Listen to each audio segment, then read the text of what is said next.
Hi friends, இந்த வீடியோவில் என்ன பார்க்க போகிறோம் அப்படின்னா பாளையக்கார கிளர்ச்சி 2. ஸோ நம்ம ஆல்ரெடி பாளையக்கார கிளர்ச்சி 1 பார்த்துருப்போம். அந்த வீடியோவோட கண்டினியூவேஷன் இது. இந்த புக்கு பிடிஎஃப் வந்து நம்ம டெலிகிராமில் ஆல்ரெடி அப்லோட் பண்ணிட்டோம். நீங்கள் பிடிஎஃப் கேட்டுகிட்டே இருக்கீங்க. நம்ம டெலிகிராம் சேனலில் ஆல்ரெடி புக் பிடிஎஃப் இருக்கும். ஸோ அதை டவுன்லோட் பண்ணி பார்த்துக்கோங்க. இதில் பாளையக்கார கிளர்ச்சி 2 பார்க்கலாம். அதில் முதல்ல நமக்கு கொடுத்துருக்கிறது வீரபாண்டிய கட்டபொம்மன் 1760 to 1799. இவருடைய இளமைக்கு பருவம் பற்றி கொடுத்துருக்காங்க.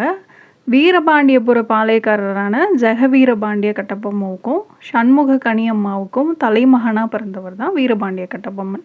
அவருடைய இயற்பெயர் வந்து கருத்தையா. 1760 ஜனவரி 3ஆம் தேதி பிறந்திருக்காரு. கட்டபொம்மு அப்படிங்கிறது மூல பெயர். இவருக்கு 2 இளைய சகோதரர்கள் இருந்திருக்காங்க. அதாவது இவருடைய தம்பிகள். ஒருத்தர் வந்து ஊமைத்துறை அப்படின்னு அழைக்கப்பட்ட குமாரசாமி, இன்னொருத்தர் வந்து துரைசிங்கம் அப்படின்னு அழைக்கப்பட்ட செவத்தையா. ஸோ இந்த கட்டபொம்மு குடும்பம் இருக்கு இல்லையா, இவங்களுடைய குலக்கடவுள் குலதெய்வம் எது அப்படின்னு பார்த்தோம்னா வீரஜக்க தேவி. வீரபாண்டிய கட்டபொம்மனுடைய மூதாதையர் வந்து எப்போ தமிழ்நாட்டுக்கு வந்தாங்க அப்படின்னா விஜயநகர பேரரசு ஆட்சியின் போது தான் தமிழ்நாட்டுக்கு வந்து குடியேறினவங்களாக இருக்கிறாங்க. ஸோ அவங்களில் வீர தீரம் மிக்கவர் அப்படின்னு பார்த்தோன்னா பொம்மு. தெலுங்கில் வந்து கெட்டி பொம்மு அப்படின்னு அழைக்கப்பட்டாங்க. அதுதான் நாளடைவில் தமிழில் கட்டபொம்மன் அப்படின்னு மாறிடுச்சு. இந்த கெட்டி பொம்முக்கு வாரிசு இல்லை அப்படின்றதுனால ஜெகவீரபாண்டியன் வந்து வீரபாண்டியபுரத்து பாளையக்காரராக பொறுப்பேற்கிறாரு. வீரபாண்டியபுரம் அப்படிங்கிறது இப்போ இருக்கக்கூடிய ஒட்டப்பிடாரம் அந்த பகுதி தான். அந்த பகுதியோடைய பாளையக்காரராக தான் ஜெகவீரபாண்டியன் வந்து பொறுப்பேற்கிறாரு. ஸோ இவர் தான் முதல் ஆதி கட்டபொம்மன் அப்படின்ற அழைக்கப்படுறாரு.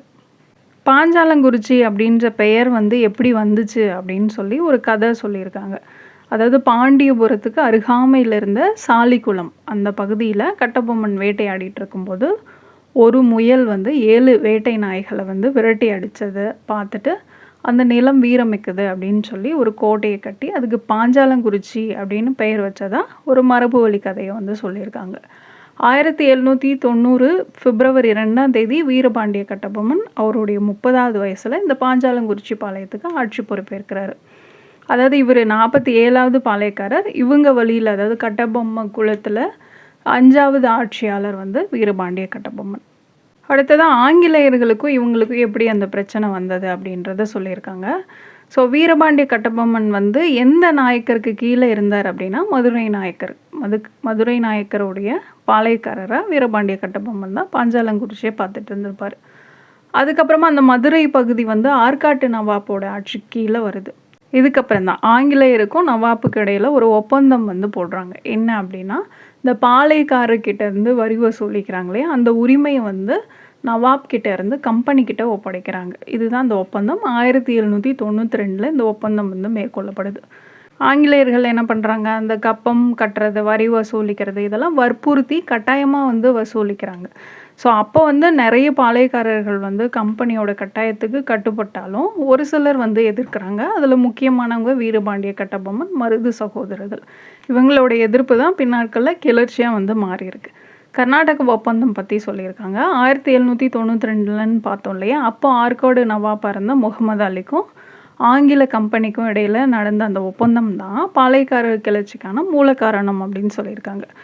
ஏன்னா பாளையக்காரர்களோட விவகாரங்களில் நேரடியாக ஆங்கிலேயர்கள் வந்து தலையிட்டு வரி வசூலிக்கிற மாதிரியான உரிமை வந்து அவங்களுக்கு கொடுக்கப்பட்டிருந்தது தான் மூல காரணம்.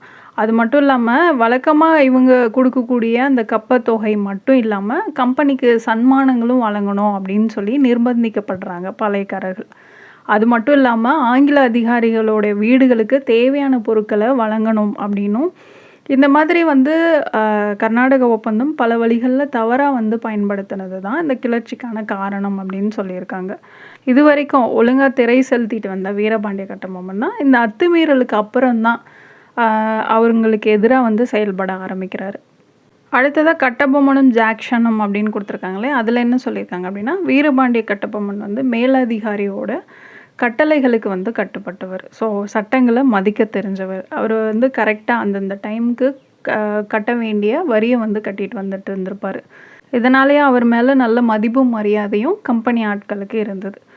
அதுக்கப்புறம் என்ன ஆகுது அப்படின்னா, மழை பெய்யாதனால விளைச்சல் குறையுது. பாஞ்சாலங்குறிச்சியில் பஞ்சம் வந்து ஏற்படுது. இதனால் அந்த மக்கள்கிட்ட இருந்து வரி வசூல் செஞ்சு உரிய நேரத்தில் அவருக்கு வந்து கப்பம் செலுத்த முடியல. ஸோ அந்த டைமில் தான் அப்போது ராமநாதபுரம் மாவட்ட கலெக்டராக யார் இருந்திருப்பாங்க, கேலின் ஜாக்சன் இருந்திருப்பார். ஸோ உண்மை என்னன்னு தெரிஞ்சிக்காமலே கட்டபொம்மனை வந்து தண்டிக்கணும் அப்படின்னு சொல்லி ஒரு படையை அனுப்புறதுக்கு ஏற்பாடு செய்கிறாரு. இது எப்படியோ அந்த கம்பெனி நிர்வாகத்துக்கு தெரிஞ்சு ஜாக்சனோட நடவடிக்கைக்கு வந்து அவங்க அனுமதிக்கலை. இதுக்கு பதிலாக என்ன பண்ணுறாங்க, வீரபாண்டிய கட்டபொம்மனை ராமநாதபுரத்துக்கு வந்து வரவழைக்கலாம் அப்படின்னு சொல்லி பிரச்சனையை வந்து பேசி தீர்த்துக்கலாம் அப்படின்னு சொல்லி கலெக்டர் ஜாக்சனுக்கு வந்து அறிவுறுத்துகிறாங்க. நிர்வாகம் இப்படி சொல்லிட்டாங்களா, அதனால் ஜாக்சன் என்ன பண்ணுறாரு, வீரபாண்டியனுக்கு வந்து ஒரு கடிதம், ஒரு லெட்டர் எழுதுறாரு. 1798 ஆகஸ்ட் 18 எழுதுறாரு. அந்த கடிதத்தில் 2 வாரங்களில் என்னை வந்து ராமநாதபுரத்தில் சந்திக்கணும் அப்படின்னு சொல்லி ஜாக்சன் வீரபாண்டியனுக்கு கடிதம் எழுதுறாரு. ஸோ இதை தெரிஞ்சுக்கிட்ட வீரபாண்டியன் நேரில் சந்திக்கணும் அப்படின்னு சொல்லி குற்றாலத்தில் காத்திருக்காரு. எப்போது, ஆகஸ்ட் 27 ஜாக்சன் எங்கே வந்து பார்க்க சொல்லியிருந்திருப்பார், ராமநாதபுரத்தில் பார்க்க சொல்லியிருந்திருப்பார். ஆனால் வீரபாண்டிய கட்டபொம்மன் எங்கே வந்து வெயிட் பண்ணிட்டு இருந்திருப்பார் அப்படின்னா குற்றாலத்தில். அதனால் குற்றாலம் வந்த ஜாக்சன் குற்றாலம் வராரு, ஆனாலும் வீரபாண்டியனை வந்து பார்க்கல. ராமநாதபுரத்தில் தான் வந்து பார்க்கணும் அப்படின்னு சொல்லி வீரபாண்டியன் கிட்ட சொல்லியாச்சு. ஆனாலும் எப்படியாவது வந்து கலெக்டரை பார்த்து பிரச்சனைக்கு தீர்வு காணணும் அப்படின்னு சொல்லி கட்டபொம்மன் வந்து ஜாக்சனை தொடர்ந்து போகிறாரு. எந்தெந்த இடங்களுக்கு அப்படின்னு பார்த்தீங்கன்னா சொக்கம்பட்டி, சிவகிரி, சாத்தூர், ஸ்ரீவில்லிபுத்தூர், பேரையூர், கமுதி, இந்த இடங்களுக்கெல்லாம் வந்து போகிறாரு. ஆனாலும் ஜாக்சன் மீட் பண்ணுறதுக்கு மறுத்துடுறாரு. அதுக்கப்புறம் ஆகஸ்ட் 31 ராமநாதபுரத்தில் வந்து பாருங்கள் அப்படின்னு சொல்லி அனுமதிக்கிறாரு. ஆகஸ்ட் 31 வீரபாண்டிய கட்டபொம்மன் வந்து ஜாக்சனை ராமநாதபுரம் சேதுபதியோட அரண்மனையில் சந்திக்கிறாரு. அந்த அரண்மனை ராமலிங்க விலாசம், சரிங்களா, அந்த விலாசத்தில் ஜாக்சனை வந்து கட்டபொம்மன் சந்திக்கிறாரு. அவரு கூட கட்டபொம்மனுடைய அமைச்சர் சிவசுப்பிரமணிய பிள்ளையும் இருக்கார். இப்போ வந்து கப்ப கணக்கெல்லாம் சரி பார்க்குறாங்க. இது வரைக்கும் கட்டபொம்மன் வந்து ஒழுங்காக தான் கட்டிட்டு வந்திருக்காரு. ஆனாலும் பஞ்சத்தினால உரிய காலத்தில் வந்து கட்ட முடியல அப்படின்ற காரணத்தை கட்டபொம்மன் சொல்லியும் கூட ஜாக்சன் ஏற்க மறுத்துறாரு. அது மட்டும் இல்லாமல் வீரபாண்டிய கட்டபொம்மனையும் அவருடைய அமைச்சர் சிவசுப்பிரமணிய பிள்ளையும் நிற்க வச்சே பேசிகிட்டு இருந்தது வீரபாண்டிய கட்டபொம்மனுக்கு அவமரியாதையாக இருந்தது. வீரபாண்டிய கட்டபொம்மன் அரண்மனை விட்டு போகக்கூடாது அப்படின்னு சொல்லி கலெக்டர் எச்சரிக்கிறாரு. அதையும் கட்டபொம்மன் வந்து மறுக்கிறாரு. கலெக்டரோடைய ஆளுங்கள்லாம் என்ன பண்ணுறாங்க, கட்டபொம்மனை வந்து கைது செய்யறதுக்கு ட்ரை பண்ணுறாங்க. ஸோ அவங்களெல்லாம் தள்ளி விட்டு வீரபாண்டியனும் அமைச்சரும் வந்து வெளியேறாங்க. அரண்மனைக்கு வெளியே இருந்து இது எல்லாத்தையும் யார் பார்த்துட்ருக்கா, கட்டபொம்மனுடைய இளைய சகோதரரான ஊமைத்துறையும் அவருடைய வீரர்களும் வந்து பார்த்துட்ருக்காங்க. ஸோ கட்டபொம்மனை கைது செய்ய ட்ரை பண்ணும்போது அவங்களுக்கு வந்து உதவுறாங்க. இந்த பிரச்சனையில் தான் ஆங்கிலேய கிளார்க் வந்து குத்தி கொல்லப்படுறாரு. இதுக்கப்புறம் வீரபாண்டிய கட்டபொம்மன் வந்து தப்பிச்சு போயிடுவார். ஊமைத்துறையும் அவங்களுடைய வீரர்களும் வந்து தப்பிச்சிருவாங்க. ஆனால் யார் கைது செய்யப்படுவாங்க அப்படின்னா அவருடைய அமைச்சர் சிவசுப்பிரமணிய பிள்ளை வந்து கைது செய்யப்பட்டிருப்பார். இப்போ வீரபாண்டிய கட்டபொம்மன் பாஞ்சாலங்குறிச்சிக்கு திரும்பிட்டார். ஸோ திரும்ப வந்து ராமநாதபுரத்தில் என்னென்ன நடந்தது அந்த நிகழ்ச்சிகள்லாம் பற்றி அந்த கம்பெனிக்கு விரிவாக ஒரு கடிதத்தை வந்து அனுப்பி வைக்கிறாரு. ஸோ அந்த கடிதத்தில் கைது செய்யப்பட்ட அமைச்சர் சிவசுப்பிரமணிய பிள்ளையை வந்து விடுதலை செய்யணும் அப்படின்னு சொல்லி எழுதியிருப்பார். ஸோ கட்டபொம்மனுடைய இந்த கடிதத்தை அப்போ ஆளுநராக இருந்த எட்வர்டு கிளைவ் வந்து ஆலோசனை பண்ணி அதுக்கப்புறம் உத்தரவுகளை வந்து பிறப்பிக்கிறாரு. என்னென்ன உத்தரவுகள் அப்படின்னு பார்த்தோன்னா, கட்டபொம்மன் வந்து சரணடையணும். 2வது ராமநாதபுரம் நிகழ்ச்சி பற்றி நீதி விசாரணை வந்து செய்யப்படணும். 3வது ராமநாதபுரம் கலெக்டர் கோலின் ஜாக்சன் வந்து பணியிடை நீக்கம் வந்து செய்யப்படணும். அமைச்சர் சிவசுப்பிரமணிய பிள்ளை வந்து விடுவிக்கப்படுவார் அப்படின்னு சொல்லி ராபர்ட் கிளைவ் உத்தரவிடுறாரு. அதில் சொல்லியிருந்தாங்க இல்லையா, அந்த நிகழ்ச்சி பற்றி நீதி விசாரணை செய்யப்படும் அப்படின்னு சொல்லிட்டு. ஸோ அதுக்காக ஒரு விசாரணை கமிஷன் வந்து ஆரம்பிக்கிறாங்க. அந்த விசாரணை கமிஷனில் யார் யாரெல்லாம் இருந்தாங்க அப்படின்னு பார்த்தோன்னா, வில்லியம் ப்ரவுன், வில்லியம் ஓம், ஜான் காஸ்மேயர், இவங்க 3 பேர் கொண்ட விசாரணை கமிஷன் வந்து நியமிக்கிறாங்க. ஸோ அவங்க வந்து இந்த கமிஷன் வந்து ஒரு அறிக்கையை சமர்ப்பிக்கிறாங்க. அதில் என்னென்ன சொல்லியிருந்தாங்க அப்படின்னு பார்த்தோன்னா, பாளையக்காரர் வீரபாண்டிய கட்டபொம்மன் வந்து கீழ்ப்பணியை மறுத்திருக்காரு. ஆனால் கலகம் செஞ்சார் அப்படிங்கிறதுக்கான ஆதாரங்கள் வந்து இல்லை. கலெக்டர் கேலின் ஜாக்சனோட நடத்தை வந்து கண்டிக்கத்தக்கதாக இருந்தது. கலெக்டரோட கட்டளையை கட்டபொம்மன் நிறைவேற்றியதில் காலதாமதம் வந்து எதுவும் இல்லை. வீரபாண்டிய கட்டபொம்மனை சந்திக்காமல் 23 நாட்கள் வந்து அலைய விட்டுருக்காங்க. அதனால் அவர் வந்து அவமதிக்கப்பட்டிருக்கார் அப்படின்னு சொல்லியிருந்தாங்க. அது மட்டும் இல்லாமல் ராமநாதபுரம் அரண்மனையில் கடுமையாக நடத்தப்பட்டதுனால தான் கட்டபொம்மன் அவருடைய பாதுகாப்பு கருதி வெளியேற நேரிட்டது. கலவரத்தில் குத்தப்பட்டு உயிரிழந்த கிளார்க்கோட குடும்பத்துக்கு உரிய இழப்பீட்டை வீரபாண்டிய கட்டபொம்மன் வந்து ஏற்கணும் அப்படின்னும் சொல்லியிருந்தாங்க. ஸோ ஓவராலாக என்ன சொன்னாங்க, கட்டபொம்மன் வந்து நிரபராதி அப்படின்னு சொல்லி அந்த விசாரணை குழு வந்து தீர்ப்பளிக்கிறாங்க. ராமநாதபுரம் மாவட்ட கலெக்டராக இருந்த ஜாக்சனை பணி நீக்கம் செஞ்சுட்டு அவருக்கு பதிலாக எஸ்ஆர் லூசிங்டன் வந்து ராமநாதபுரம் மாவட்ட ஆட்சியராக நியமிக்கப்படுறாரு. அடுத்ததாக கம்பெனி விரோத நடவடிக்கைகள். என்னதான் ஆங்கில கம்பெனி வந்து நியாயமாக நடந்துக்கிட்டாலும் கூட ஜாக்சன் அவமானப்படுத்தினதை கட்டபொம்மனால் மறக்க முடியல. ஸோ கம்பெனியை நம்பினாலும் அந்த அதிகாரிகளை வந்து நம்ப முடியாது. ஆங்கிலேயரோட இந்த ஆதிக்கத்திலேருந்து விடுபடணும் அப்படின்னு சொல்லி தீர்மானிக்கிறார். அதுக்காக என்ன பண்ணுறாரு, அப்போ தான் சிவகங்கை மருதுபாண்டியர் வந்து ஆங்கிலேயருக்கு எதிராக ஒரு கூட்டமைப்பை வந்து உருவாக்கியிருப்பார். ஸோ அந்த கூட்டமைப்பில் கட்டபொம்மனும் வந்து பங்கேற்கிறாரு. 1799 ஜூன் 1 பார்த்தீங்க அப்படின்னா கட்டபொம்மன் அவருடைய வீரர்களோடு சேர்ந்து மருதுபாண்டியரை சந்திக்கிறதுக்கு சிவகங்கை போகிறாரு. 2 பேரும் எப்போ சந்திக்கிறாங்க, ஜூன் 5 வந்து சந்திச்சுக்கிறாங்க. அதுக்கப்புறம் வீரபாண்டியன் வந்து பாஞ்சாலங்குறிச்சி போகணும் இல்லையா, அதுக்காக பத்திரமா போகணும் அப்படின்னு சொல்லி மருதுபாண்டியர் வந்து அவருடைய வீரர்களை துணைக்கு அனுப்பி வைக்கிறாரு. இந்த மாதிரி வீரபாண்டியனுடைய நடவடிக்கைகள்லாம் யார் கவனிச்சுட்டே வராங்க, ராமநாதபுரம் கலெக்டர் வந்து எஸ்ஆர் லூசிங்டன். ஸோ அவர் வந்து கம்பெனிக்கு ஒரு அறிக்கையை வந்து அனுப்பி வைக்கிறார். என்ன அப்படின்னா, இந்த மாதிரி கட்டபொம்மன் கம்பெனி விரோத நடவடிக்கைகளில் வந்து ஈடுபடுறார் அப்படின்னு சொல்லிட்டு. ஸோ இதனாலேயே ஆங்கிலேயர்கள் வந்து விழிப்படைகிறாங்க. அடுத்ததாக சிவகிரி படையெடுப்பு கொடுத்துருக்காங்க. ஸோ பிரிட்டிஷ்காரங்க வந்து மைசூர் போரில் வந்து ஈடுபட்டுட்டு இருந்தாங்க. ஸோ அந்த டைமை வந்து கட்டபொம்மன் பயன்படுத்திக்கிறாரு. தன்னோட படைபலத்தை வந்து அதிகமாக்குற முயற்சியில் தீவிரமாக செயல்படுறாரு. அப்போ தான் பாஞ்சாலங்குறிச்சி கோட்டை அப்படிங்கிறது சமவெளியில் இருந்தது. அது ஈஸியாக வந்து எதிரி வந்து ஈஸியாக அந்த கோட்டையை வந்து கைப்பற்றிட முடியும். அதனால் என்ன பண்ணுறாரு, பலமிக்க சிவகிரி கோட்டையை வந்து கைப்பற்றணும் அப்படின்னு சொல்லி கட்டபொம்மன் வந்து தீர்மானிக்கிறாரு. ஏன்னா சிவகிரி பாளையக்காரர் வந்து ஆங்கிலேயருடைய ஆதரவாளராக இருந்திருப்பார். ஆனால் அவருடைய மகனும் மருமகனும் கம்பெனிக்கு எதிரானவங்க. சிவகிரி பாளையக்காரர் தான் ஆங்கிலேயர்களை ஆதரிக்கிறாரு, அவருடைய மகனும் மருமகனும் கம்பெனிக்கு எதிரானவர்களாக இருந்தாங்க. ஸோ வீரபாண்டியன் அவர்களோட துணையோட தளவாய் குமாரசாமி நாயக்கர் தலைமையில் ஒரு படையை சிவகிரிக்கு அனுப்பி வைக்கிறாரு. கட்டபொம்மனுடைய இந்த சிவகிரி படையெடுப்பு ஆங்கிலேயருக்கு பார்த்தோம் அப்படின்னா சவாலாவை அவங்க வந்து கருதுனாங்க. 1799 பாஞ்சாலங்குறிச்சி போர். ஸோ இது வரைக்கும் கட்டபொம்மனுக்கு சாதகமான சூழ்நிலை தான் இருந்திருக்கும். ஆனால் 4ஆம் மைசூர் போரோட முடிவில் அது வந்து அப்படியே மாறி இருக்கும். ஏன்னா அந்த போரில் ஜெயிச்சது அப்படின்னு பார்த்தோன்னா கவர்னர் ஜெனரல் வெல்லஸ்லி பிரபு. அவர் கட்டபொம்மனோட எதிர்ப்பை வந்து முறியடிக்கணும் அப்படின்னு சொல்லி வெயிட் பண்ணிகிட்ருக்காரு. அப்போ தான் என்ன பண்ணுறாரு, கட்டபொம்மனோட கிளர்ச்சி நடத்தைக்கு இராணுவ தீர்வு காணணும் அப்படின்னு சொல்லி தீர்மானிக்கிறாரு. அதனால் கட்டபொம்மன் வந்து கம்பெனி விரோதிகளோட கூட்டு சேராமல் பார்த்துக்கணும் அப்படின்னு சொல்லி அறிவுறுத்தப்படுறாரு. 1799 மார்ச் 16 திருச்சி, தஞ்சை, மதுரை இங்கே இருந்த படைகள் எல்லாம் திருநெல்வேலிக்கு போகணும் அப்படின்னு சொல்லி வெல்லஸ்லி பிரபு வந்து உத்தரவிடுறாரு மே மாதத்தில். இவங்களோட திருவிதாங்கூர் மன்னரோட படையும் சேர்ந்துக்குது. யார் கூட, ஆங்கிலேயர்கள் கூட. வெல்லஸ்லியோட திட்டம் என்ன அப்படின்னு பார்த்தோம்னா, பாளையக்கார முறையை ஒழிச்சிட்டா பாளையக்காரர்களுடைய கிளர்ச்சியை வந்து அடக்கிடலாம் அப்படின்னு நினச்சிருப்பாரு. அதாவது 4வது மைசூர் போர் வந்து ஆங்கிலேயர்களுக்கு சாதகமாக முடிஞ்சதும் அந்த டைமில் கட்டபொம்மன் வந்து சிவகிரி மீது படையெடுத்ததும் வெல்லஸ்லி எதிர்பார்த்த சந்தர்ப்பத்தை கொடுத்துச்சு. ஸோ அதுக்காக என்ன பண்ணுறாரு அப்படின்னா, மேஜர் பேனர்மேனை கூடுதல் அதிகாரங்களோடும் பலமிக்க படையோடும் வெல்லஸ்லி வந்து அனுப்பி வைக்கிறாரு, கட்டபொம்மனை வந்து கைது செய்யணும் அப்படின்னு சொல்லிட்டு. ஸோ மேஜர் பேனர்மேன் தலைமையில் ஆங்கில படை வந்து ராமநாதபுரம் வழியாக திருநெல்வேலிக்கு போகிறாங்க.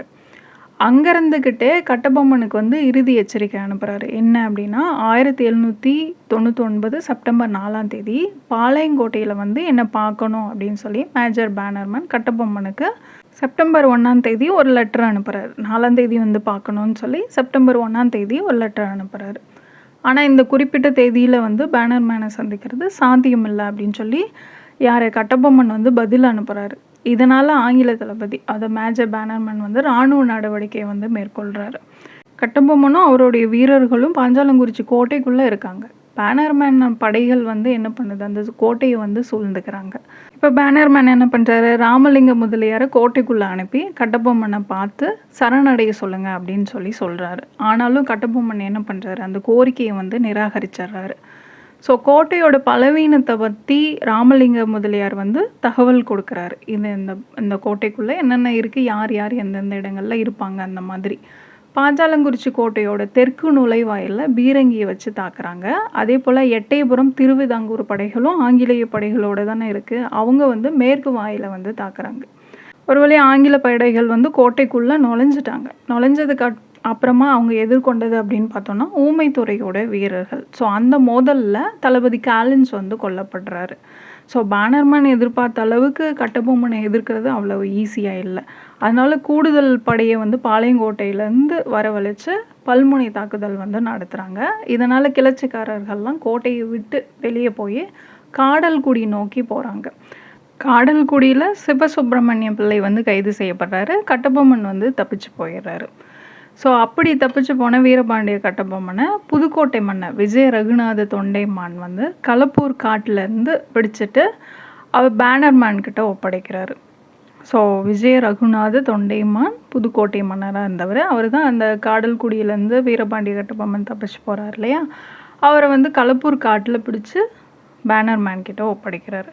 கட்டபொம்மனோட படை வீரர்கள் சிவகங்கை வழியாக திண்டுக்கலுக்கு தப்பிச்சு போயிடுறாங்க. அங்கே போய் மருது பாண்டியரும் கோபால நாயக்கரும் தங்கி இருக்கக்கூடிய அந்த ஆங்கில ஆதிக்க எதிர்ப்பு முகாமில் சேர்ந்துக்கிறாங்க. இந்த கலவரத்தில் கைது செய்யப்பட்டவங்களாம் இருப்பாங்க இல்லையா, அவங்க வந்து ஆங்கிலேயர்களுக்கு ஆதரவாக அந்த பாளையக்காரர்கள் இருக்கக்கூடிய மன்றத்தின் முன்னாடி நிறுத்தப்படுறாங்க விசாரணைக்காக. அந்த மன்றத்தில் எட்டயபுரம் சிவகிரி பாளையக்காரர்கள்லாம் இருக்கிறாங்க. விசாரணைக்கு அப்புறம் இவங்க எல்லாருக்குமே வந்து மரண தண்டனை வந்து விதிக்கப்படுது.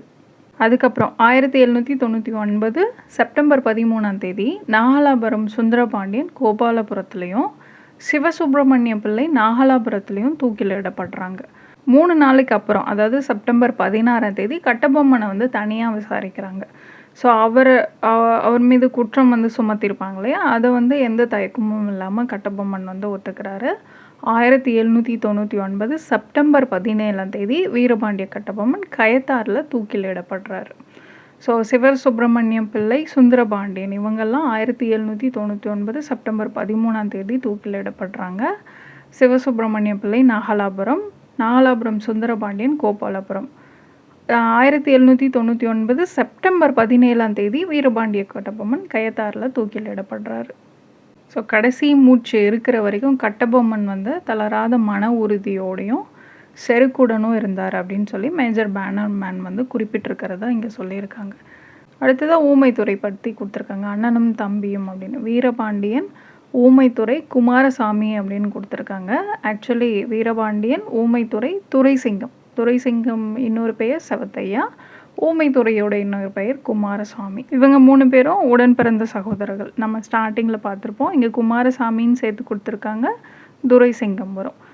ஸோ ஊமைத்துறை வந்து நிறைய டைமில் வந்து கட்டபொம்மனுக்கு உறுதுணையாக இருந்திருப்பார். முக்கியமாக பார்த்தோம் அப்படின்னா அந்த 1798 ராமநாதபுர சேதுபதி அரண்மனையில் கட்டபொம்மனை நிற்க வச்சு விசாரணை பண்ணியிருப்பாங்க. அதுவும் இல்லாமல் அவரை கைது செய்யணும்னு ட்ரை பண்ணியிருப்பாங்க. அந்த டைம்லலாம் பார்த்தோம் அப்படின்னா ஊமைத்துறை தான் அவருடைய படை வீரர்களோடு வந்து வீரபாண்டிய கட்டபொம்மன் தப்பிச்சு போகிறதுக்கு காரணமாக இருந்திருப்பார்.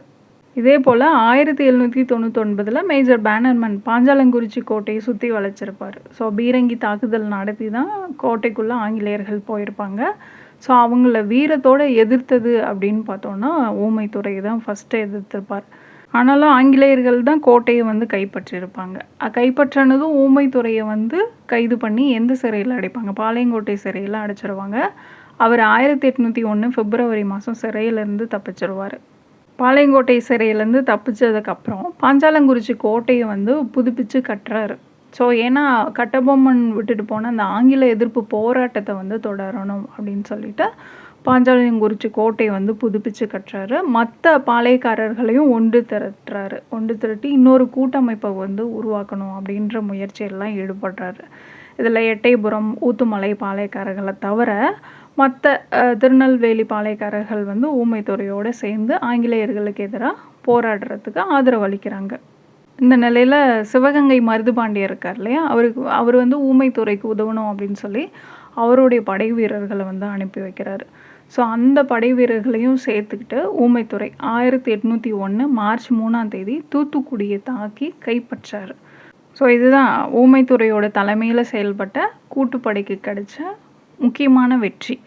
ஆங்கிலேயர்கள் வந்து பாளையங்குறிச்சியை வந்து கைப்பற்றணும் அப்படின்ற முயற்சியை வந்து இன்னுமே கைவிடலை. ஸோ அதை வந்து கைப்பற்றணும் அப்படின்னு சொல்லிட்டு திருவிதாங்கூர் மன்னர் அனுப்பின படை இருக்கு இல்லையா? ஸோ அதோட அப்போது மேஜர் கேலின் மெக்காலோ தலைமையில் 1801 மார்ச் 13ஆம் தேதி பாஞ்சாலங்குறிச்சி கோட்டையை மறுபடியும் முற்றுகையிடுறாங்க.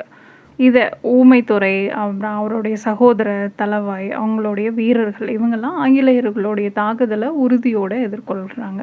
இந்த தாக்குதலில் ஆங்கிலேயர் படை வந்து அதிக சேதமடைஞ்சு ஆங்கிலேயர்கள் வந்து பின்வாங்கிடுறாங்க. ஸோ இது வந்து மேஜர் கேலின் மெக்காலுக்கு வந்து பெரும் பின்னடைவை வந்து ஏற்படுத்துது.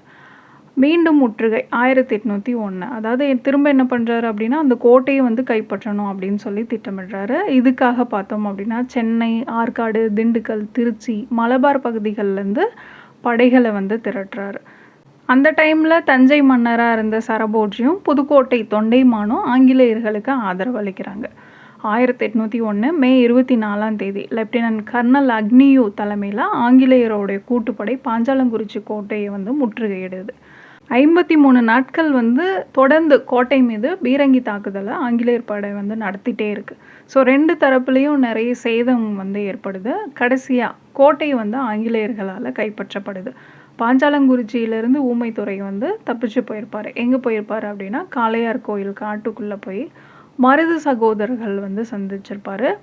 ஸோ அவங்களோட சேர்ந்து ஆங்கிலேயர்கள் ஆதிக்கத்தை வந்து எதிர்த்து போராடிட்டு இருந்திருப்பார். இதை காளையார் கோயில் கிளர்ச்சி அப்படின்னு சொல்லுவாங்க. 1801. அதாவது தளபதி மேக்லின் தலைமையில் காரைக்குடிக்கு ஒரு ஆங்கிலேய படையை வந்து அனுப்பிச்சி வச்சுருப்பாங்க. ஸோ அந்த படையை ஊமைத்துறையோட தலைமையின் கீழே வந்த படை வந்து சுற்றி வளைச்சு திடீர்னு தாக்குதல் நடத்துவாங்க. இந்த தாக்குதலை எதிர்கொள்ள முடியாமல் மேக்லின் படை வந்து பின்வாங்கிடுவாங்க. ஸோ பின்வாங்கினவங்க திருச்சி, திருவிதாங்கூர், புதுக்கோட்டை, இலங்கை இந்த இடங்கள்லேருந்து உதவி படைகளோடு சேர்ந்து கர்னல் அக்னியூன் தலைமையில் 1801 செப்டம்பர் மாதம் காளையார் கோயிலை வந்து மறுபடியும் தாக்குறாங்க. இந்த டைம் சிவகங்கையோட நிறைய பகுதிகள் வந்து கைப்பற்றாங்க. ஒரு பக்கம் கர்னல் அக்னியூ தாக்குதல் நடத்திட்டு இருக்காரு. இன்னொரு பக்கம் இன்ஸ் பிளாக்மன், மெக்காலே தலைமையில் காளையார் கோயில் மீது மும்முனை தாக்குதல் வந்து ஆங்கிலேயர் படையை வந்து நடத்துகிறாங்க. ஸோ இந்த தாக்குதலை தீரத்தோட ஊமைத்துறை எதிர்கொண்டாலும் காளையார் கோயில் ஆங்கில படையால் கைப்பற்றப்பட்டதும் ஊமைத்துறை வந்து தப்பிச்சு போயிடுறாரு திண்டுக்கலுக்கு. அக்டோபர் 1 திண்டுக்கல் தாக்குதல். ஸோ திண்டுக்கல் தப்பிச்சு போயிட்டார் இல்லையா ஊமைத்துறை. அங்கே போய் 3 நாட்களுக்குள்ள ஆயுதம் தாங்கிய வீரர்கள்லாம் வந்து திரட்டுறாரு. விருப்பாட்சியை கைப்பற்றி அடர்ந்த காட்டுக்குள்ளே போய் அங்கேருந்து போராட்டத்தை வந்து தொடர்றாரு. அதுக்கப்புறமா திண்டுக்கல்லில் ஜோன்ஸ் தலைமையிலான படையை வந்து தோற்கடிக்கிறாரு. ஊமைத்துறையோட படை வீரர்கள் வந்து எதிரிகளை விருப்பாட்சியிலையும் சேத்திரம்பட்டியிலையும் வந்து இடமளித்து தாக்குறாங்க.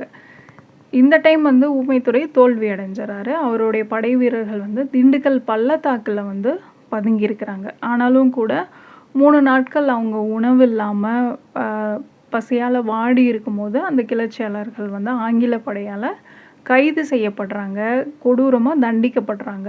1801 நவம்பர் 16ஆம் தேதி ஊமைத்துறையும் அவருடைய இளைய சகோதரரான செவத்தையாவும் சிரசேதம் செய்யப்பட்டதா, அதாவது தலை துண்டிக்கப்பட்டு கொல்லப்பட்டதா ஜேம்ஸ் வெல்ஸ் அப்படின்றவர் அவருடைய இராணுவ நினைவு குறிப்புகளில் குறிப்பிட்டிருக்காரு. அடுத்ததாக நமக்கு கொடுத்துருக்கிறது அரசி வேலு நாச்சியார் 1730 டு 1790 வரைக்கும். ஸோ இவங்களுடைய பிறப்பு பற்றிலாம் எதுவும் பெருசாக கொடுக்கல. முத்துவடுகநாதருடைய மனைவி, அதுக்கப்புறம் வந்து என்ன நடந்தது அப்படின்றத கொடுத்துருக்காங்க. ஸோ ஆங்கில ஆதிக்கத்தை எதிர்த்த முதல் பெண் அரசி அப்படின்னா வேலு நாச்சியார். சிவகங்கையை ஆட்சி செஞ்ச முத்துவடுகநாதருடைய மனைவி. அந்த டைமில் முத்துவடுகநாதருடைய அமைச்சராக யார் இருந்தாங்க அப்படின்னா தாண்டவராய பிள்ளை. ஆங்கிலேயர் வந்து 2 முறை முத்துவடுகநாதர், அதாவது சிவகங்கை மீது படையெடுத்திருப்பாங்க. ஏன் அப்படின்னா முத்துவடுகநாதர் டச்சுக்காரர்களுக்கு வந்து வர்த்தக வசதிகள் வந்து செஞ்சு கொடுத்துருப்பார். ஸோ அதனாலேயே ஆங்கிலேயர்கள் 2 முறை சிவகங்கை மேலே படையெடுத்திருப்பாங்க. அது மட்டும் இல்லாமல் காளையார் கோயில் வந்து கைப்பற்றிடுவாங்க. அந்த படையெடுப்பில் காளையார் கோயிலை கைப்பற்றிட்டு முத்துவடுகநாதரை வந்து கொண்டிருப்பாங்க 1772 ஜூன் 21ஆம் தேதி. ஸோ அப்போவும் வந்து வேலு நாச்சியார் கணவருக்கு வந்து உறுதுணையாக இருந்தாங்க அப்படின்னு சொல்லியிருக்காங்க. அதுக்கப்புறம் அவர் முத்துவடுகநாதருடைய வீர மரணத்துக்கு அப்புறமா வேலு நாச்சியாரும் அவருடைய மகள் வெள்ளச்சி நாச்சியாரும் அமைச்சர் தாண்டவராய பிள்ளையும் விருப்பாட்சிக்கு தப்பிச்சு போகிறாங்க. அங்கே 8 ஆண்டுகள் வந்து அங்கே தான் இருக்காங்க. ஐதர் அலியோட பாதுகாப்பில் இருக்காங்க. அந்த 8 ஆண்டுகள்ல அவங்க என்ன பண்ணியிருப்பாங்க அப்படின்னா, ஒரு படைய திரட்டுறாங்க. யார் யாரோட உதவியோட அப்படின்னா, ஹைதர் அலி, அப்புறம் கோபால நாயக்கர் இவங்களோட சேர்ந்து ஒரு படைய திரட்டுறாங்க. ஆங்கிலேயர்கள தாக்கணும் அப்படின்னு சொல்லி திட்டமிடுறாங்க. அதன்படி 1780ல சிவகங்கையில ஆங்கிலேயர்களை எதிர்த்து இந்த படை வந்து போரிடுது. ஸோ இந்த போர்ல யார் வந்து வேலு நாச்சியாருடைய தளபதிகளா செயல்பட்டாங்க அப்படின்னு பார்த்தோம்னா, மருது சகோதரர்கள். அந்த போர்ல வேலு நாச்சியார் உடைய படை வந்து வெற்றி பெறுது. சிவகங்கை மீட்கப்படுது. சிவகங்கையோட அரசியா வேலு நாச்சியாரை வந்து முடிசூடுறாங்க. 1780 to 1790 வரைக்கும் 10 ஆண்டு காலம் வந்து நல்லாட்சி செய்கிறாங்க. இவங்க அரசியானதுக்கு அப்புறமும் ஹைதர் அலியும் கோபால நாயக்கரும் அவங்களுக்கு தொடர்ந்து ஆதரவளிச்சுட்டே வராங்க. மருது சகோதரர்கள் பார்த்தோம் இல்லையா, சின்ன மருது வேலு நாச்சியாரோட அமைச்சராகவும், பெரிய மருது தலைமை தளபதியாகவும் நியமிக்கப்பட்டிருப்பாங்க. வேலு நாச்சியாரோடைய இந்த 10 ஆண்டு கால ஆட்சியில் இவங்களும் வந்து பங்கேற்றிருப்பாங்க. அதுக்கப்புறம் 1790ல் வேலு நாச்சியார் வந்து மரணம் அடைஞ்சிருப்பாங்க. அந்த பொறுப்பை வந்து மருது சகோதரர்கள்கிட்ட ஒப்படைச்சிட்டு தான் இறந்திருப்பாங்க. அடுத்ததை யார் கொடுத்துருக்காங்க அப்படின்னா, மாவீரன் தீரன் சின்னமலை 1756 to 1805 வரைக்கும். ஸோ இவர் வந்து பாளையங்கோட்டை பட்டயக்காரர் அரச பரம்பரையை சேர்ந்தவர். மேலப்பாளையத்தில் ரத்தினசாமிக்கும் பெரியாத்தாளுக்கும் 1756 ஏப்ரல் 17ஆம் தேதி மகனாக பிறந்திருக்காரு. இவருடைய இயற்பெயர் அப்படின்னு பார்த்தோம்னா தீர்த்தகிரி கவுண்டர். அதுக்கப்புறம் தான் மாவீரன் தீரன் சின்னமலை அப்படின்னு அழைக்கப்பட்டார். இவருடைய டைமில் யார் மைசூருடைய அதிபராக இருந்திருப்பாங்கன்னா, ஹைதர் அலி இருந்திருப்பார். ஸோ அவர் வந்து கொங்கு நாட்டை அபகரிக்கணும்னு முடிவு பண்ணுறாரு. அவருடைய திவான் யார் அப்படின்னா முகமது அலி. ஸோ அவர் தான் வந்து கொங்கு நாட்டில் தீர்த்தகிரி குடும்பத்துக்கு சொந்தமான பகுதிகள்லாம் கையகப்படுத்துகிறாரு. மக்களை கொடுமைப்படுத்தி கட்டாயமாக வரி வசூல்லாம் பண்ணுறாரு. யார்? முகமது அலி திவான். தீர்த்தகிரியும் அதாவது தீரன் சின்னமலையும் அவருடைய 2 சகோதரர்களும் அந்த வரி பணத்தை வந்து முகமது அலிக்கிட்ட இருந்து சென்னிமலை, சிவன்மலை இந்த பகுதிகளில் வழிமறைச்சு அந்த வரி பணத்தை வந்து மீட்கிறாங்க. இந்த செய்தி வந்து மக்கள்கிட்ட விரைந்து பரவுது. இதனால் அவமதிக்கப்பட்ட மைசூர் திவான் முகமது அலி என்ன பண்ணுறாரு, சங்ககிரியிலேருந்து ஒரு படையை அனுப்பி வைக்கிறார். தீர்த்தகிரி என்ன பண்ணுறாரு, அந்த படை காங்கேயம் அடையிறதுக்கு முன்னாடியே நொய்யல் ஆற்றங்கரையில் வழிமறைச்சு அவங்கள தோற்கடிக்கிறாரு. இதுதான் அவர் பெற்ற முதல் வெற்றி அப்படின்னு சொல்கிறாங்க. அதே மாதிரி இப்போது மைசூர் சுல்தான் ஹைதர் அலி வந்து பழி வாங்குவார் இல்லையா, அது தெரிஞ்சுக்கிட்டு தீர்த்தகிரி சின்னமலை என்ன பண்ணுறாரு, கொங்கு நாட்டு கிராமங்கள்லேருந்து இளைஞர்களை நிறைய பேரை தேர்வு செஞ்சு அவங்களுக்கு போர் பயிற்சி கொடுத்து ஒரு படையை வந்து உருவாக்குறாரு. தீரனும் திப்புவும்னு கொடுத்துருக்காங்க. ஸோ ஹைதர் அலி இறந்ததுக்கு அப்புறமா 1782 ஜூலை 12 ஹைதர் அலி இறந்திருப்பார். அவர் இறந்ததுக்கு அப்புறமா மைசூர் சுல்தானா யார் ஆட்சி பொறுப்பேற்றிருப்பாங்க, ஹைதர் அலியோட வாரிசான திப்பு சுல்தான். ஸோ அவர் வந்து ஆங்கில ஆதிக்கத்தை எதிர்க்கணும் அப்படின்றதுனால தீரன் சின்னமலையோட ஆதரவையும் உதவியையும் நாடுறாரு. தீரன் சின்னமலையும் அதுக்கு ஒப்புதல் அளிக்கிறார். ஸோ ஆங்கிலேயர்களை ஒன்றா சேர்ந்து எதிர்க்கலாம் அப்படின்னு சொல்லிட்டு. இப்போ இந்த கூட்டுப்படை அதாவது தீரன் சின்னமலை படைக்கும் திப்பு சுல்தானுடைய படைக்கும் பிரெஞ்சு போர் வல்லுநர்கள் வந்து பயிற்சி அளிக்கிறாங்க. 4ஆம் மைசூர் போர் எப்போ நடந்தது? 1799. யாருடைய தலைமையின் கீழ் நடந்திருக்கும் அப்படின்னா திப்பு சுல்தான் தலைமையின் கீழே நடந்திருக்கும். மாலவள்ளி போர் முனையில் ஆங்கில படையை எதிர்த்து போரிட்டிருப்பாங்க. அந்த படையில் தீரன் சின்னமலையோட வீரர்களும் வந்து பங்கேற்றிருப்பாங்க. ஸோ இந்த போரில் திப்பு சுல்தான் வந்து கொல்லப்பட்டார் 1799 ஏப்ரல் 5. திப்பு சுல்தான் இறந்ததுக்கு அப்புறமா தீரன் சின்னமலையும் அவங்களுடைய வீரர்களும் கொங்கு நாட்டுக்கே திரும்பி வந்துடுவாங்க. திரும்ப வந்தாலும் ஆங்கிலேயர்களை எதிர்கொள்கிறதுக்கான முயற்சிகளை தொடர்ந்து மேற்கொண்டுட்டே வருவார். அங்கே ஓடநிலா அப்படின்ற வலிமை மிக்க அரண்மனையை வந்து கட்டுறாரு. அது மட்டும் இல்லாமல் அங்கே ஒரு படைக்கல சாலையும் வந்து கட்டுறாரு. பீரங்கி, துப்பாக்கி இந்த மாதிரியான போர்க்கருவிகள் வந்து அந்த படைக்கல சாலையில் தான் தயாரிக்கப்படுது. கொங்கு நாட்டை எப்படியாவது தன்னோட கட்டுப்பாட்டுக்குள்ளே கொண்டு வந்துடணும் அப்படின்னு சொல்லி ஆங்கிலேயர்கள் என்ன பண்ணுறாங்க, ஒரு தூதரை வந்து கொங்கு நாட்டுக்கு அனுப்பி வைக்கிறாங்க. ஆங்கிலேயரோட கட்டுப்பாட்டை ஏற்றுக்கிட்டு கப்பம் செலுத்தணும் அப்படின்னு சொல்லி அறிவுறுத்துறாங்க. தீரன் சின்னமலை இதுக்கெல்லாம் அடிப்பணியலை, அவர் எதிர்த்து தான் நிற்கிறாரு. இதனால் ஆங்கிலேயர்கள் என்ன பண்ணுறாங்க, தளபதி மாக்கிஸ்கான் தலைமையில் சின்னமலையை கைது செய்யணும் அப்படின்னு சொல்லி ஒரு படையை அனுப்புகிறாங்க. தீரன் சின்னமலை எதிரி படையை நொய்யல் ஆற்றங்கரையிலே தோற்கடிக்கிறாரு. இந்த இதில் தளபதி மாக்கிஸ்கான் வந்து கொல்லப்படுறாரு. அதுக்கப்புறம் அதாவது மாக்கிஸ்கான் கொல்லப்பட்டதுனால ஆங்கிலேய படைக்கு வந்து இது பெரும் பின்னடைவை வந்து ஏற்படுத்துது. மறுபடியும் ஆங்கில கம்பெனி என்ன பண்ணுறாங்க, தளபதி ஹாரிஸ் தலைமையில் ஒரு குதிரை படையை வந்து அனுப்பி வைக்கிறாங்க. அது ஓடநில அரண்மனையை அடைஞ்சதும் தீரன் சின்னமலை என்ன பண்ணுறாரு, திடீர் தாக்குதல் நடத்துகிறாரு. இந்த தாக்குதலை சமாளிக்க முடியாமல் தளபதி ஹாரிஸ் தலைமையிலான படை வந்து பின்வாங்குறாங்க. 1802. அதுக்கப்புறம் ஆங்கிலேயர் வந்து பலமிக்க பீரங்கி படையை வந்து அனுப்புகிறாங்க. இதையும் எப்படியோ முன்னமே தெரிஞ்சுக்கிட்ட தீரன் சின்னமலையும் அவருடைய குடும்பத்தினரும் எங்கே போயிடுறாங்க அப்படின்னா கருமலைக்கு போயிடுறாங்க. ஸோ ஆங்கிலேயர்களுடைய அந்த பீரங்கி படை இருக்கு இல்லையா, அந்த ஓடநில அரண்மனையை வந்து தரமட்டமாக்குது. நல்லப்பன் அப்படின்ற சமையல்காரன் வந்து சின்னமலை அவங்க சகோதரர்கள்லாம் எங்கே இருக்கிறாங்க அப்படின்றத காட்டி கொடுத்துறாரு. அதுக்கப்புறம் இவங்க கைது செய்யப்பட்டு சங்ககிரி சிறையில் வந்து அடைக்கப்படுறாங்க. கைது செஞ்சதுக்கப்புறம் ஆங்கில கம்பெனி என்ன சொல்கிறாங்க, ஆங்கிலேயர்களுடைய மேலாதிக்கத்தை ஏற்றுக்கிற மாதிரி இருந்தது அப்படின்னா சின்னமலையும் மன்னிக்க தயாராக இருக்கிறோம் அப்படின்னு சொல்லி கூறுறாங்க.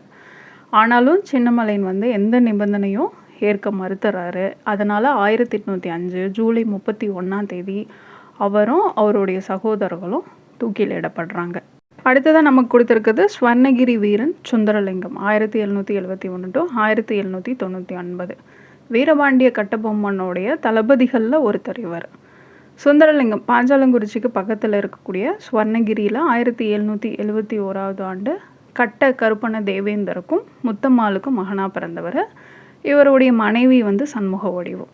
சுந்தரலிங்கம் வீரபாண்டிய கட்டபொம்மனுடைய தளபதிகளில் ஒருத்தராக இருந்தார். அதாவது பாஞ்சாலங்குறிச்சிக்கும் எட்டயபுரத்துக்கும் இடையில் அந்த நதிநீர் பங்கீடு சம்பந்தமாக தகராறு ஏற்படும் போது இவர் தான் தலையிட்டு தீர்த்து வச்சதுனால கட்டபொம்மனோட படைப்பிரிவில் சேர்க்கப்பட்டு படிப்படியாக தளபதி அளவுக்கு உயர்ந்திருக்கார் அப்படின்றத சொல்லியிருக்காங்க. நம்ம முன்னாடி படிச்சிருப்போம், வீரபாண்டிய கட்டபொம்மன் படிக்கும்போது அவர் ராமநாதபுரம் கலெக்டர் ஜாக்சனை சந்திக்கிறதுக்கு போயிருப்பார்.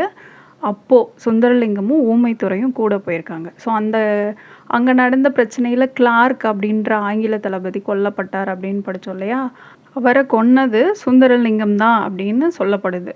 கட்டபொம்மன் தப்பிச்சு போகிறதுக்கு சுந்தரலிங்கமும் ஊமைத்துறையும் வந்து ஹெல்ப் பண்ணியிருக்காங்க. 1799 செப்டம்பர் 5 பாஞ்சாலங்குறிச்சி கோட்டை வந்து ஆங்கிலேயர்கள் முற்றுகையிட்டிருப்பாங்க. அப்போது சுந்தரலிங்கம் வந்து துணை தளபதிகளோட எதிர்ப்படையினரை எதிர்கொண்டு சேதத்தை விளைவிச்சார் அப்படின்னு சொல்கிறாங்க. ஸோ இந்த எல்லா நிகழ்வுகள்லையும் சுந்தரலிங்கம் வந்து இருந்திருக்காரு. கட்டபொம்மனும் ஊமைத்துறையும் கோட்டை விட்டு வெளியேறதுக்கும் இவர் ஹெல்ப் பண்ணியிருக்காரு. அவங்கள தொடர்ந்து சுந்தரலிங்கம் வந்து தலைமறைவாயிட்டார் அப்படின்ட்டு இருக்காங்க. இதுக்கப்புறம் கட்டபொம்மனுக்கு அப்புறமா ஆங்கில ஆதிக்க எதிர்ப்பு போராட்டத்தை ஊமைத்துறை தொடர்ந்து நடத்துறதுக்கு உறுதுணையாக இருந்தவர் சுந்தரலிங்கம். கோல்வார்பட்டி சண்டை அப்படின்னு சொல்லியிருக்காங்க 1799 செப்டம்பர் 9. ஸோ அந்த சண்டையில் தலைமறைவாயிறார் சுந்தரலிங்கம். அதுக்கப்புறமா ஸ்வர்ணகிரி, பசுவந்தானை, பட்டணமருதூர் இந்த மாதிரியான இடங்களுக்கெல்லாம் போய் இளைஞர்களை திரட்டி போர் பயிற்சி கொடுக்குறாரு.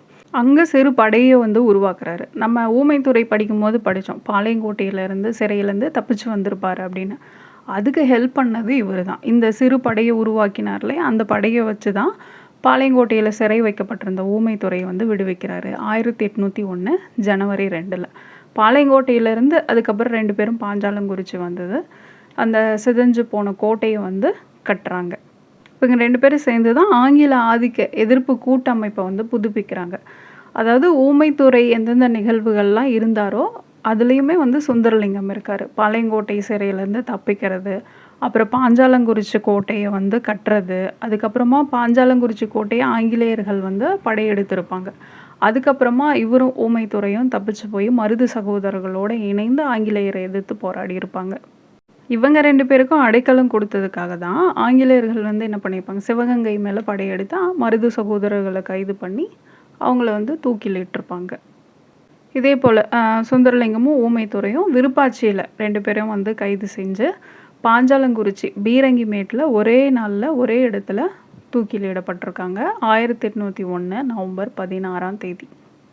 ஸோ சுந்தரலிங்கமும் ஊமைத்துறையும் ஆங்கில ஆதிக்கத்துக்கு எதிராக, அதாவது இணை பிரியாமல் இறுதி வரைக்கும் போராடிய சயாமிய இரட்டையர்கள் அப்படின்னு சொல்கிறாங்க. அடுத்ததான் மாமன்னர் மருது பாண்டியன் 1748 to 1801. இவர் எப்போ பிறந்தார் அப்படின்னா 1748 டிசம்பர் 15 மூக்கைய பழனி அப்பனுக்கும் பொன்னாத்தாளுக்கும் மகனாக பிறந்திருக்காரு. சிவகங்கை மாவட்டம் அருப்புக்கோட்டைக்கு பக்கத்தில் உள்ள நரிக்குடி கிராமத்தில் பிறந்திருக்காரு.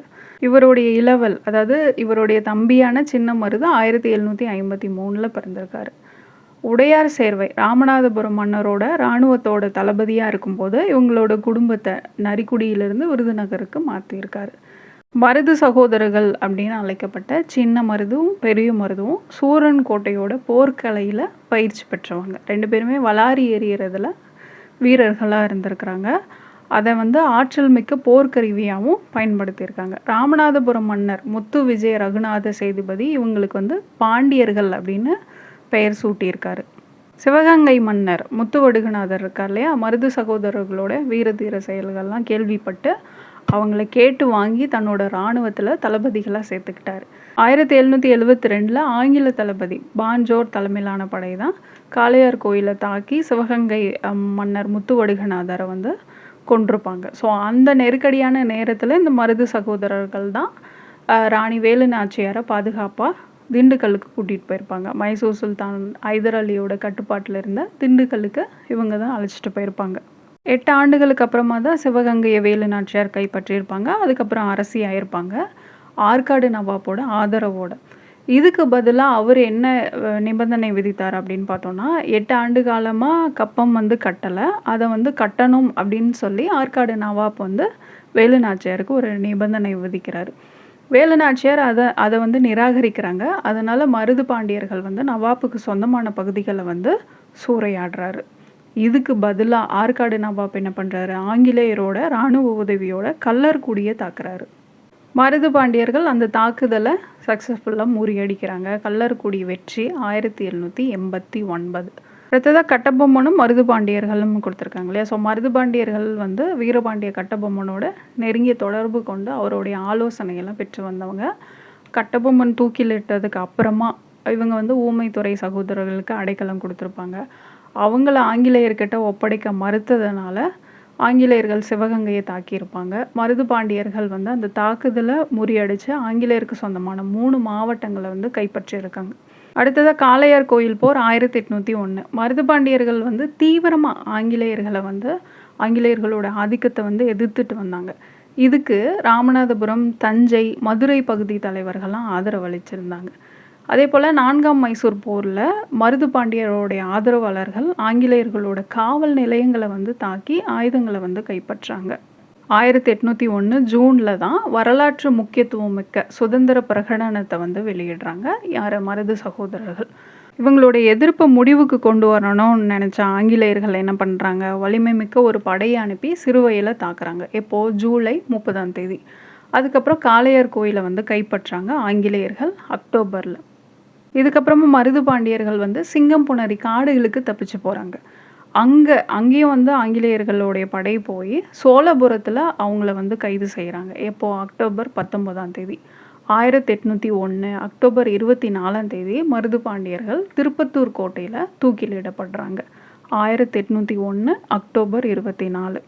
பிறவி போராளிகள் அப்படின்னு கொடுத்துருக்காங்க இல்லையா, அதில் முக்கியமான பாயிண்ட் அப்படின்னு பார்த்தீங்கன்னா 1813 ஜே கோர்லே அப்படின்ற ஆங்கில ஆராய்ச்சியாளர் மருது பாண்டியரை பற்றி ஒரு நூல் எழுதியிருக்காரு. அந்த நூலில் என்ன சொல்லியிருக்காரு அப்படின்னா, மருது பாண்டியர்களுடைய அந்த போர் பிரகடனம் இருக்கு இல்லையா, கிபி 85ஆம் ஆண்டில் ரோமானிய ஆதிக்கத்தை எதிர்த்து நிகழ்த்திய பிரிட்டானிய தளபதி கால்காக்கஸ் பேரூரைக்கு இணையானது அப்படின்னு சொல்லி குறிப்பிட்டிருக்காரு.